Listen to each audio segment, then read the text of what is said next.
को कर बुलंद इतना कि खुद खुदा भी बंदे से पूछे बता तेरी रजा क्या है। કવિ ઇલકાબની આ કાવ્ય પંક્તિ સાથે આજે આપણે વાત કરવી છે અર્થશાસ્ત્રની। તો ભારત પાઠશાલાની YouTube ચેનલ ઉપર હું પ્રકાશ કંટારિયા તમારા બધાનું હાર્દિક સ્વાગત કરું છું।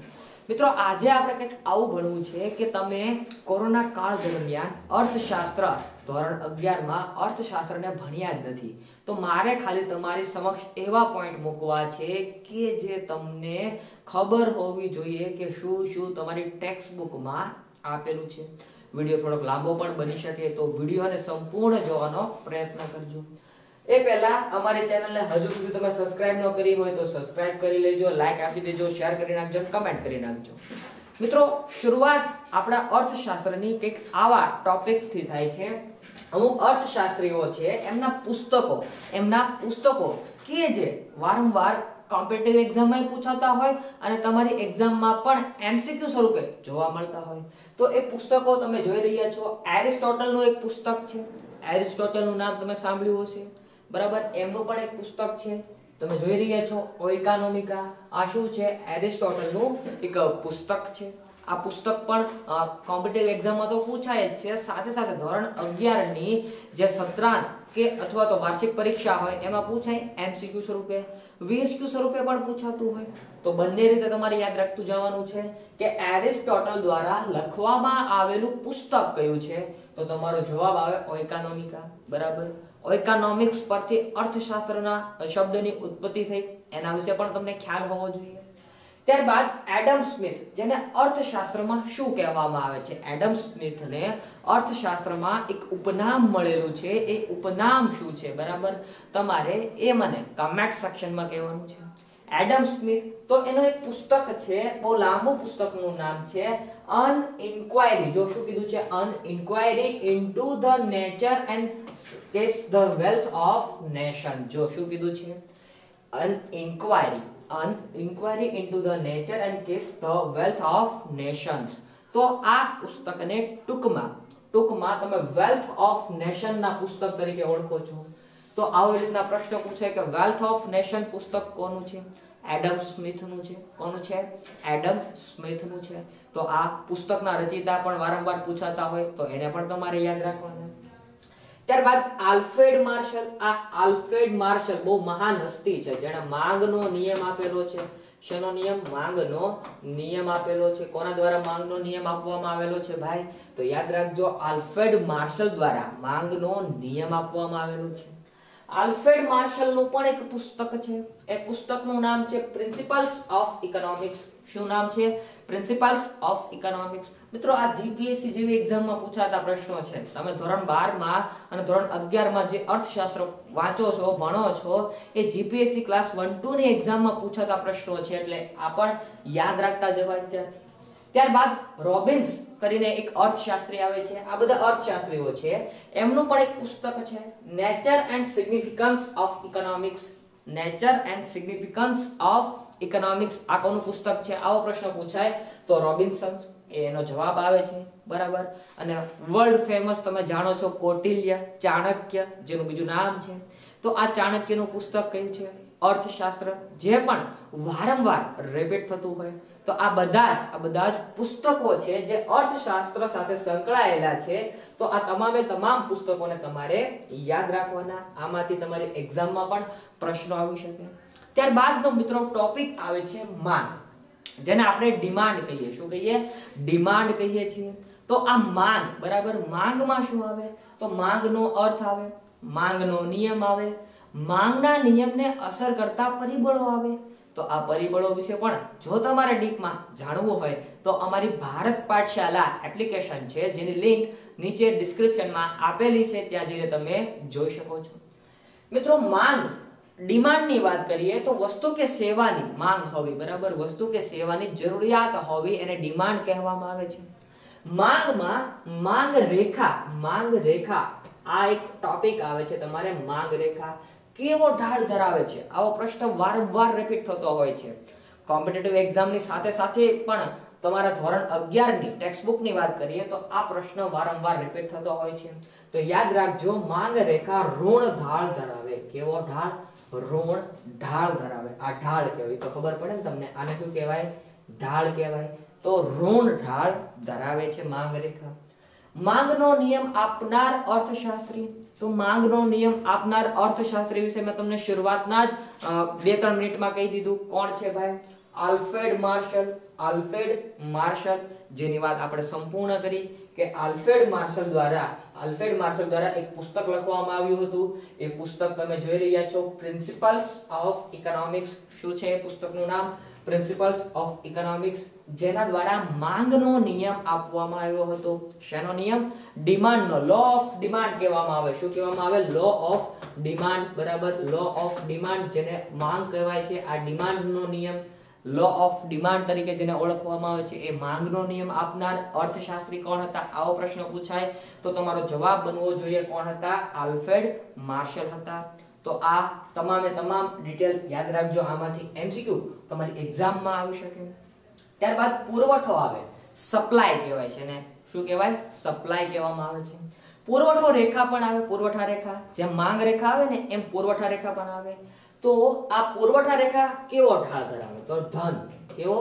ધન પ્રકારનો ઢાળ ધરાવે છે. કઈ રેખા? પુરવઠા રેખાની વાત છે. પુરવઠા રેખામાં મિત્રો ધન ઢાળ જોવા મળે, મતલબ કે ઉપર જાય. બરાબર, એનો એરો ઉપર જાય અને ધન કે જે કયો ઈ આવો ઢાળ ધરાવે છે. મિત્રો ત્યારબાદ વાત કરીએ તો ભારતીય અર્થતંત્રની વાત કરવાની છે. શેની વાત કરવાની છે? ભારતીય અર્થતંત્ર. તો આ ભારતીય અર્થતંત્રમાં શેની વાત આવે? તો ભારતમાં ગરીબીનું પ્રમાણ કેટલું છે એની વાત કરીએ. ત્યારબાદ ભારતમાં વસ્તીની વાત કરીએ. શેની વાત કરવાની છે? વસ્તીની. બરાબર, વસ્તીનું પ્રમાણ. ક્યારે વસ્તી ગણતરી થાય? જેમ કે આપણા ભારત દેશમાં દર 10 વર્ષે વસ્તી ગણતરી થાય. તો છેલ્લી વસ્તી ગણતરી ક્યારે થઈ હશે ભાઈ? 2011ની સાલ વાળી. બરાબર, હવે ક્યારે થશે? આવા બધા પ્રશ્નો પૂછાતા હોય તો આ બધા પ્રશ્નોનું સોલ્યુશન તમને અર્થશાસ્ત્ર આપે છે. અર્થશાસ્ત્ર ખાલી ધોરણ 11-12 પૂરતો જ મર્યાદિત નથી. જિંદગીમાં બધે જ અર્થશાસ્ત્ર ઉપયોગી સાબિત થતું હોય.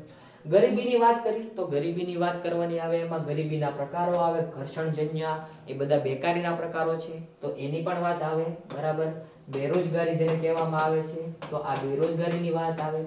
સાથે સાથે સરકાર દ્વારા એટલે કે ભારત સરકાર દ્વારા બેરોજગારી અને ગરીબી આ બંનેને ઘટાડવા માટેના જે ઉપાયો કરવામાં આવ્યા છે, જેમ કે પ્રધાનમંત્રી જનધન યોજના. તો આ શું છે?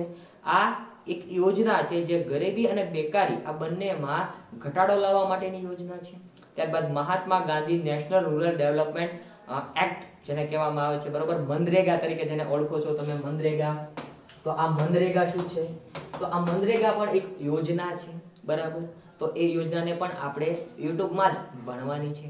મનરેગા યોજના, એનું નામ ક્યારે ફેરફાર કરવામાં આવ્યું? 2009માં. પ્રધાનમંત્રી કોણ હતા એ સમયના? આવા બધા પ્રશ્નોનું સોલ્યુશન આપણે યુટ્યુબમાં જ કરવાનું છે. ત્યારબાદ મિત્રો આપણે ભારતીય અર્થતંત્ર તરફ આગળ વધતા હતા અને એમાં વાત કરવાની છે ઉદ્યોગોની. તો ઉદ્યોગોમાં કેવા ઉદ્યોગો આવે? ગૃહ ઉદ્યોગ કોને કહેવાય? આ બધી વાત આવશે. ત્યારબાદ આપણને અહીંયા સ્લાઇડમાં આપેલી વસ્તુની વાત કરીએ તો પ્રાચીન ભારતમાં શેની વાત થતી? અર્થશાસ્ત્ર સાથે સંકળાયેલી વાતોની વાત છે. તો આમાં કેવી વાત થતી કે સાટા પદ્ધતિ. બરાબર, તમારે ધોરણ 11માં સાટા પદ્ધતિ આવે. શું આવે? સાટા પદ્ધતિ એટલે કે વસ્તુ વિનિમય પ્રથા જેને કહો છો તમે, એ સાટા પદ્ધતિ. તો આ સાટા પદ્ધતિમાં આવે છે વાત શેની મિત્રો? વસ્તુ કે સેવાની લેવડ દેવડની વાત આવે છે. સાટા પદ્ધતિ. બરાબર, સાટા પદ્ધતિને વસ્તુ વિનિમય પદ્ધતિ આવું એક બીજું નામ પણ છે, તો એને પણ યાદ રાખવું. ત્યારબાદ મિત્રો આવે છે કે આ પ્રાચીન ભારતમાં કઈ રીતે વહીવટ થતો? કોઈ રાજ્ય ચલાવતું હોય તો એ રાજ્યનો શાસક પોતાનું જે કોષ છે, પોતાનો જે ખજાનો છે, એનો વહીવટ કઈ રીતે કરતો એની વાત આવે છે. સાથે સાથે આપણે કૌટિલ્યની વાત જોઈ. બરાબર, કૌટિલ્યનું પુસ્તક કયું છે એ તો યાદ રહેવું જ જોઈએ, કારણ કે તો જ તમે અર્થશાસ્ત્ર ભણ્યા કહેવાય. બરાબર, અર્થશાસ્ત્ર આ શું છે? તો અર્થશાસ્ત્ર એક પુસ્તક છે. કોના દ્વારા લખવામાં આવ્યું છે? તો કૌટિલ્ય. તો આ કૌટિલ્ય પણ યાદ રહેવો જોઈએ અને કૌટિલ્યનો તો એક સ્પેશિયલ વિડિયો આપણને બનાવીને મેં જ તમારી સમક્ષ પ્રસ્તુત કર્યો છે. એને આઈ બટનમાં પણ જોઈ શકો છો, નીચે ડિસ્ક્રિપ્શનમાં પણ જોઈ શકો છો. તો આ બધી પ્રાચીન ભારતની વાત છે કે પ્રાચીન ભારતમાં કર કઈ રીતે ઉઘરાવવામાં આવતો, એ કરનો સાચી રીતે સાચી દિશામાં કઈ રીતે વાપરવો એ કૌટિલ્યના અર્થશાસ્ત્રમાં તમામ ડિટેલ આપેલી છે. સાથે સાથે રોજગારીનું માળખું, બરાબર, 3 ક્ષેત્ર હતા, 3 થી 4 ક્ષેત્રો હતા. તો રોજગારીનું માળખાની વાત આવે છે કે કઈ રીતે રોજગારી મળતી લોકોને, એની વાત કરવાની આવે. ખેતીની વાત આવે છે. કૃષિ ક્ષેત્ર એ મહત્વનું ક્ષેત્ર છે જે સૌથી વધારે રોજગારી આપતું ક્ષેત્ર છે, આવું પણ કહી શકાય, કારણ કે ભારત દેશ એ વિકસતો જતો દેશ છે, બરાબર. એટલા માટે કૃષિ ક્ષેત્ર એ સૌથી વધારે રોજગારીનું એક માળખું સર્જતું ક્ષેત્ર છે.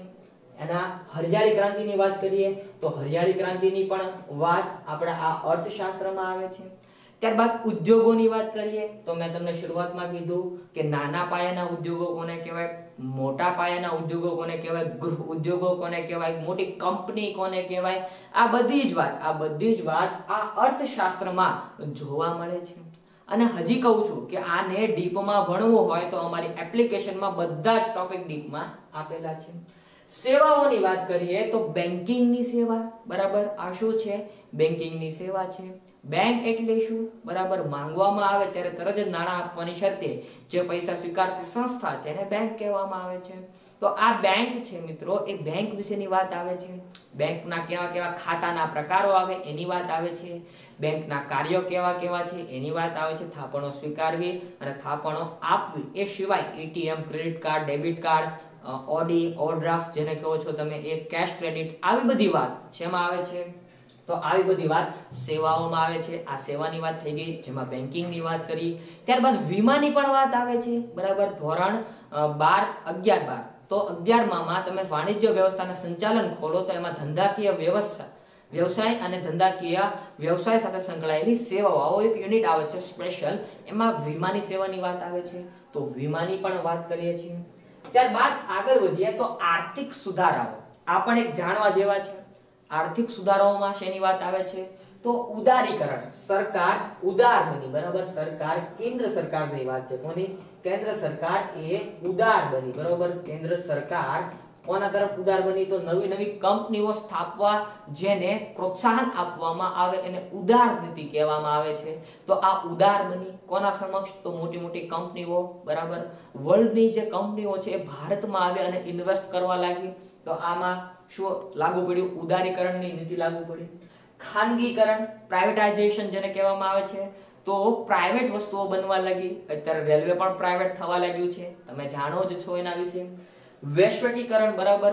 આપણા દેશના અર્થતંત્રને વિશ્વના અર્થતંત્ર સાથે, વિશ્વના દેશોના અર્થતંત્ર સાથે જોડવાની, સાંકળવાની પ્રક્રિયાને વૈશ્વિકીકરણ કહેવામાં આવે છે.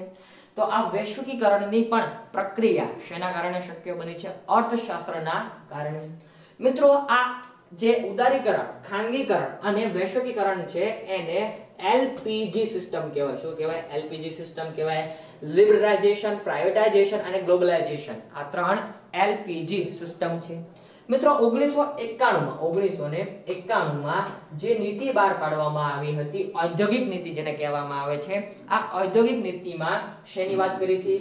તો એલપીજી સિસ્ટમની વાત કરી હતી, બરોબર. એલપીજી, લિબરલાઇઝેશન, પ્રાઇવેટાઇઝેશન એન્ડ ગ્લોબલાઇઝેશન, આ નીતિની વાત કરી હતી.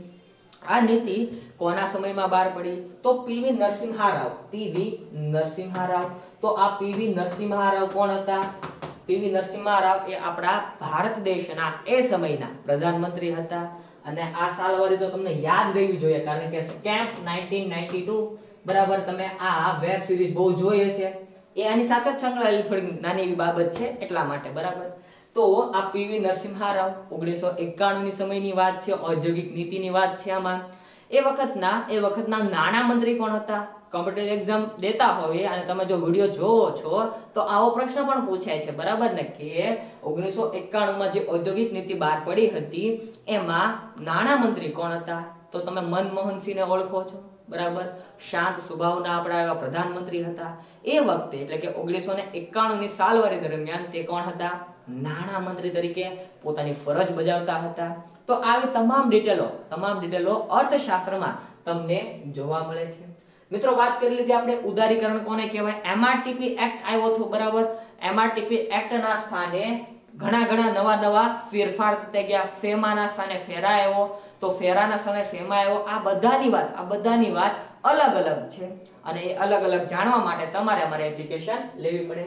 ખાનગીકરણની વાત કરીએ તો સરકાર દ્વારા માત્ર ત્રણ જ એવા જે ક્ષેત્રો છે, એવા વિસ્તારો છે જેને સરકાર પૂરતા મર્યાદિત રાખવામાં આવ્યા. અત્યારે એમાં પણ પ્રાઇવેટાઇઝેશન જોવા મળે છે, તો આ પ્રાઇવેટાઇઝેશનની વાત કરીશું. ત્યારબાદ વૈશ્વિકીકરણ, દેશના અર્થતંત્રને બીજાના દેશો સાથેના અર્થતંત્ર સાથે સાંકળવાની, જોડવાની પ્રક્રિયાને શું કહેવામાં આવે છે? વૈશ્વિકીકરણની પ્રક્રિયા કહેવામાં આવે છે. તો આ વૈશ્વિકીકરણની પ્રક્રિયા બરાબર, એની પણ આપણે વાત ડીપમાં કરીએ છીએ. આગળ વધીએ, વાત કરવાની છે તો બીજા નવા ટોપિકો કયા છે? રાષ્ટ્રીય આવકની વાત કરવાની છે. એની નેશનલ ઇન્કમ કોને કહેવાય? બરાબર, જીડીપી ગ્રોસ ડોમેસ્ટિક પ્રોડક્ટ. તો એક લખતા જઈએ. જીડીપી ગ્રોસ ડોમેસ્ટિક પ્રોડક્ટ, કુલ ઘરેલું ઉત્પાદન જેને કહેવામાં આવે છે એની વાત છે. તો એમાં સાથે બીજા પણ આવકની વાત આવે છે, જેમ કે જીએનપી. તો આ બધી ડિટેલ તમને ક્યાં જોવા મળે? ઓબ્વિયસલી એપ્લિકેશનમાં. તો યાદ રાખજો, રાષ્ટ્રીય આવકમાં શેની વાત કરવાની છે આપણે? જીડીપી ની વાત કરીશું બરાબર, જીએનપી ની વાત કરીશું, એનએનપી ની વાત કરીશું, નેટ નેશનલ પ્રોડક્ટ એની વાત કરીશું. તો આ બધા જ ની વાત ડીપમાં તમને ક્યાં જોવા મળશે? યસ, ઓબ્વિયસલી એપ્લિકેશનમાં. તો આ રાષ્ટ્રીય આવક સાથે સંકળાયેલી વાત છે, નેશનલ ઇન્કમ જેને કહેવામાં આવે છે. સાથે માથાદીઠ આવક. કેવી આવક ભાઈ? માથાદીઠ આવકની વાત છે. તો આ માથાદીઠ આવકમાં શેની વાત આવે એની પણ હું તમને એક નાની એવી ઝલક આપી દઉં. તો માથાદીઠ આવક બરાબર, માથાદીઠ આવક આમાં શેની વાત આવે? તો આમાં દેશની કુલ વસ્તીને દેશની કુલ રાષ્ટ્રીય આવક વડે જે ભાંગવામાં આવે છે ત્યારે માથાદીઠ આવક મળે છે. મતલબ કે તમને જેટલા માથા બતાય એ માથાદીઠ આવકમાં સમાવિષ્ટ થતી બાબત છે. હું પેન્ટર નથી, જસ્ટ ખાલી આવું કરી શકું છું. તો મિત્રો, આવી માથાદીઠ આવકની ડીપમાં માહિતી લેવી હોય એપ્લિકેશન બરાબર. આગળ વધીએ, વાત કરીએ તો અંદાજપત્ર. જો અંદાજપત્રની વાત છે બરાબર, અંદાજપત્ર આપણું હોય કે ભાઈ આટલા રૂપિયા ક્યાં ગયા? પેટ્રોલમાં ગયા. આટલા રૂપિયા અહીંયા નાખશું, આટલા રૂપિયાની વસ્તુ લેશું. તો આ આપણું ઘરનું અંદાજપત્ર બને બરાબર ને. આવું ને આવું અંદાજપત્ર કોનું બનતું હોય? તો સ્થાનિક સ્વરાજની સંસ્થાઓ જેમ કે ગ્રામ પંચાયત લઈ લો બરાબર. ગ્રામ પંચાયત, તો આ ગ્રામ પંચાયત. ત્યારબાદ નગર પંચાયત, મતલબ કે નગરપાલિકા, મહાનગરપાલિકા બરાબર, તાલુકા વિભાગ, ત્યારબાદ મ્યુનિસિપાલિટી. આ બધા જ સ્થાનિક સ્વરાજની શું છે? સંસ્થાઓ છે. આમાં પણ મૂડી ખર્ચ કયો છે બરાબર, મૂડી નફો કયો છે? આ બધા જ અંદાજપત્રની સાથે સંકળાયેલી બાબત છે, જે તમને ક્યાં જોવા મળશે? તો અંદાજપત્ર કરીને તમારી અર્થશાસ્ત્રમાં ધોરણ 11 ની અર્થશાસ્ત્રમાં એક નાનું એવું યુનિટ આપેલું છે, જ્યાં તમને કેન્દ્ર સરકારનું પણ બજેટ કઈ રીતે બને બરાબર, અને સાથે રાજ્ય સરકારનું પણ બજેટ, જેને શું કહેવામાં આવે? અંદાજપત્રને શું કહેવામાં આવે? બજેટ કહેવામાં આવે. બજેટ કેમ બનશે એની તમને ઉપર છેલ્લી વાત શેમાં કરેલી છે? ધોરણ 11 ની ટેક્સ્ટ બુકમાં અર્થશાસ્ત્ર સબ્જેક્ટમાં અંદાજપત્ર કરીને એક નાનો એવો યુનિટ આવે છે, અને એમાં તમને અંદાજપત્ર વિશેની વાત કરવામાં આવી છે. તો આ વાત શેની હતી? અંદાજપત્ર સાથે સંકળાયેલી બાબતોની. ત્યારબાદ આગળ વધીએ તો વાત આવે છે આર્થિક વિચારો. જો આર્થિક વિચારોની વાત આવે છે બરાબર, કૌટિલ્યના મતે વાત કરીએ આપણે કૌટિલ્યભાઈની. તો કૌટિલ્યની પહેલા તો તમને ડિટેલ ખબર પડવી જોઈએ કે કૌટિલ્યનું પુસ્તક કયું છે? અર્થશાસ્ત્ર. આ કોનું પુસ્તક છે? આવો પ્રશ્ન વારંવાર પૂછાય છે. અર્થશાસ્ત્ર એ કોનું પુસ્તક છે? આ પ્રશ્ન વારંવાર પૂછાય છે બરાબર. તો તમારો જવાબ શું બને? કૌટિલ્ય. હવે કૌટિલ્ય તમને ઓપ્શનમાં ન આવે અને આવું આપે ચાણક્ય. શું આપે? ચાણક્ય. તો પણ એ કૌટિલ્ય જ છે, એનું બીજું નામ છે બરાબર ને. તો આ પણ યાદ રાખજો બરાબર. કૌટિલ્યનું બીજું નામ ચાણક્ય છે, જેને આપણે ઓળખીએ છીએ. એના મતે અર્થશાસ્ત્ર શું છે? મનુષ્યની વૃત્તિ એ અર્થ છે. આપણે જે પૃથ્વી પર રહીએ છીએ એ પણ એક અર્થ છે. તો આ કૌટિલ્ય દ્વારા આપવામાં આવેલી અર્થશાસ્ત્રની વ્યાખ્યા છે. મિત્રો, અર્થશાસ્ત્રની જે કઈ રીતે પોતાની રાજ્ય વ્યવસ્થા ચલાવી, બરાબર. ચંદ્રગુપ્ત મૌર્યના સમયમાં આ કૌટિલ્ય થઈ ગયા. તો ચંદ્રગુપ્ત મૌર્ય કઈ રીતે પોતાની રાજ્ય વ્યવસ્થા ચલાવતો હતો એની વાત કૌટિલ્યએ પોતાના પુસ્તક અર્થશાસ્ત્રમાં લખી છે. તો એ પણ યાદ રાખજો. જેને થોડી ઘણી ડિટેલમાં આપણી જે ધોરણ 11 ની અર્થશાસ્ત્રની ટેક્સ્ટ બુક છે એમાં રજૂ કરેલી છે. કૌટિલ્યના સિદ્ધાંતો કરીને તમને એક ટોપિક આપે છે, બરાબર. એ પણ એક સમજવા જેવી બાબત છે. તમારે જો સમય હોય તો તમારી ટેક્સ્ટ બુક ને ખોલીને વાંચજો. ત્યારબાદ ગાંધીજીના વિચારો. જો ગાંધીજી અર્થશાસ્ત્ર સાથે કઈ રીતે સંકળાયેલા છે, કોની વાત છે ભાઈ? ગાંધીજીની વાત છે. તો ગાંધીજી અર્થશાસ્ત્ર સાથે કઈ રીતે સંકળાયેલા છે એની વાત કરીએ તો મિત્રો, ગાંધીજી પણ અર્થશાસ્ત્ર સાથે સંકળાયેલા છે. વાત કરીએ ગાંધીજીની, તો ગાંધીજી દ્વારા જે ટ્રસ્ટીશિપનો સિદ્ધાંત આપવામાં આવ્યો હતો. શેનો? ટ્રસ્ટીશિપનો સિદ્ધાંત. તો એ ટ્રસ્ટીશિપનો સિદ્ધાંત મિત્રો કોના દ્વારા આપવામાં આવ્યો હતો? આવો પ્રશ્ન પૂછે તો કોના દ્વારા? ગાંધીજી દ્વારા શેનો સિદ્ધાંત આપવામાં આવ્યો હતો? ટ્રસ્ટીશિપ, બરાબર. ટ્રસ્ટીશિપનો સિદ્ધાંત જેને કહેવામાં આવે છે એ આ સિદ્ધાંત કોના દ્વારા આપવામાં આવ્યો હતો? તો ટ્રસ્ટીશિપનો સિદ્ધાંત કોના દ્વારા? ગાંધીજી દ્વારા આપવામાં આવ્યો હતો. ત્યારબાદ ગાંધીજી એવું વિચારતા હતા કે કામ કર્યા વગર જે માણસ સૂવે છે, ખાય છે, પીવે છે, એને જીવવાનો અધિકાર નથી, એને જીવન જીવવાનો અધિકાર નથી, આવું માનતા હતા. ત્યારબાદ ગાંધીજીના આધ્યાત્મિક ગુરુ શ્રીમદ રાજચંદ્ર વિશેની વાત આવે છે. ગાંધીજીએ કયું નાટક જોયું હતું, બરાબર, એની પણ વાત આવે છે, કારણ કે એ અર્થશાસ્ત્ર સાથે સંકળાયેલી નાની એવી બાબત છે એટલા માટે. તો ગાંધીજીની હિસ્ટ્રી પણ તમને અર્થશાસ્ત્રમાં જોવા મળે છે. એટલા માટે જ કીધું છે આર્થિક વિચારો, અર્થશાસ્ત્ર સાથે સંકળાયેલા વિચારો, જેમાં કોણ હતા? કૌટિલ્ય હતા. ત્યારબાદ ગાંધીજીના વિચારો. ત્યારબાદ પંડિત દીનદયાળ ઉપાધ્યાયના વિચારો. પંડિત દીનદયાળ ઉપાધ્યાય શું વિચારતા હતા એની વાત છે. મિત્રો, આ ટ્રસ્ટીશિપના સિદ્ધાંતની વાત કરીએ તો ગાંધીજી એવું માનતા હતા કે જેની પાસે ખૂબ જ મોટા પ્રમાણમાં મિલકતો છે એને ટ્રસ્ટી તરીકે પોતાની જે મિલકતો છે એ બીજાને વાપરવા માટે, યુઝ કરવા માટે આપવી. આવો ટ્રસ્ટીશિપનો સિદ્ધાંત ટૂંકમાં કહે છે. હા, એને ડીપમાં સમજવું હોય તો તમે જાણો છો ક્યાં જવું પડે. તો આ ટ્રસ્ટીશિપનો સિદ્ધાંત ગાંધીજી દ્વારા છે. પંડિત દીનદયાળ ઉપાધ્યાય જેઓ 52 વર્ષની ઉંમરે અવસાન પામ્યા હતા. આ પંડિત દીનદયાળ ઉપાધ્યાય કેટલાય વિભાગો સાથે સંકળાયેલા હતા. અર્થશાસ્ત્ર, રાજ્યશાસ્ત્ર, એક રાજનેતા હતા.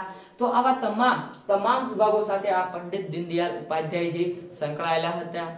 અત્યારે તમે જોઈ રહ્યા છો આપણા પીએમ શ્રી નરેન્દ્રભાઈ મોદી દ્વારા નવી યોજનાઓ બહાર પાડવામાં આવે છે. જે કોના નામ ઉપરથી હોય છે? તો આ પંડિત દીનદયાળ ઉપાધ્યાયના નામ પરથી મોસ્ટ ઓફ બધી યોજનાઓ જોવા મળે છે. તો મિત્રો, આ સાથે જ આપણી આ વાણીને હું વિરામ આપું છું. ફરી મળીશ અર્થશાસ્ત્રના એક નવા જ ટોપિક સાથે. ત્યાં સુધી રજા લઉં. જય હિન્દ, જય ભારત, વંદે માતરમ.